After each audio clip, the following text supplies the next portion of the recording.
Harold. When it got hot in the valley, Thomas and Alfred drove their cows up to a cool green pasture in the mountains to graze. Usually they stayed there with the cows for 2 months. Then they brought them down to the valley again. The work was easy enough, but it was boring. All day the 2 men tended their cows. At night they went back to the tiny hut where they lived. They ate supper and worked in the garden and went to sleep. It was always the same. Then Thomas had an idea that changed everything. "Let's make a doll the size of a man," he said. "It would be fun to make, and we could put it in the garden to scare away the birds." "It should look like Harold," Alfred said. Harold was a farmer they both hated. They made the doll out of old sacks stuffed with straw. They gave it a pointy nose like Harold's and tiny eyes like his. Then they added dark hair and a twisted frown. Of course, they also gave it Harold's name. Each morning on their way to the pasture, they tied Harold to a pole in the garden to scare away the birds. Each night they brought him inside so that he wouldn't get ruined if it rained. When they were feeling playful, they would talk to him. One of them might say, "How are the vegetables growing today, Harold?" Then the other, making believe he was Harold, would answer in a crazy voice, "Very slowly." They would both laugh, but not Harold. Whenever something went wrong, they took it out on Harold. They would curse at him, even kick him or punch him. Sometimes one of them would take the food they were eating, which they both were sick of, and smear it on the doll's face. "How do you like that stew, Harold?" he would ask. "Well, you better eat it, or else." Then the 2 men would howl with laughter. One night, after Thomas had wiped Harold's face with food, Harold grunted. "Did you hear that?" Alfred asked. "It was Harold," Thomas said. "I was watching him when it happened. I can't believe it." "How could he grunt?" Alfred asked. "He's just a sack of straw. It's not possible." "Let's throw him in the fire," said Thomas, "and that'll be that."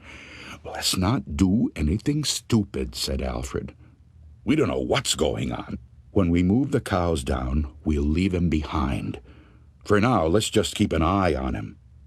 So they left Harold sitting in a corner of the hut. They didn't talk to him or take him outside any more. Now and then the doll grunted, but that was all. After a few days, they decided there was nothing to be afraid of. Maybe a mouse or some insects had gotten inside Harold and were making those sounds. So Thomas and Alfred went back to their old ways. Each morning they put Harold out in the garden, and each night they brought him back into the hut. When they felt playful, they joked with him. When they felt mean, they treated him as badly as ever. Then one night, Alfred noticed something that frightened him. "Harold is growing," he said.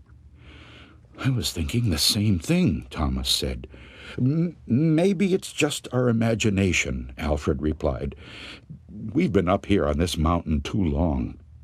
The next morning, while they were eating, Harold stood up and walked out of the hut. He climbed up on the roof and trotted back and forth like a horse on its hind legs. All day and all night long, he trotted like that. In the morning, Harold climbed down and stood in a far corner of the pasture. The men had no idea what he would do next. They were afraid. They decided to take the cows down into the valley that same day. When they left, Harold was nowhere in sight. They felt as if they had escaped a great danger and began joking and singing. But when they had gone only a mile or 2, they realized they had forgotten to bring the milking stools.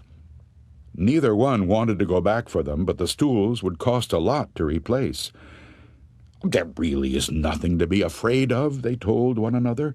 "After all, what could a doll do?" They drew straws to see which one would go back. It was Thomas. "I'll catch up with you," he said. and Alfred walked on toward the valley.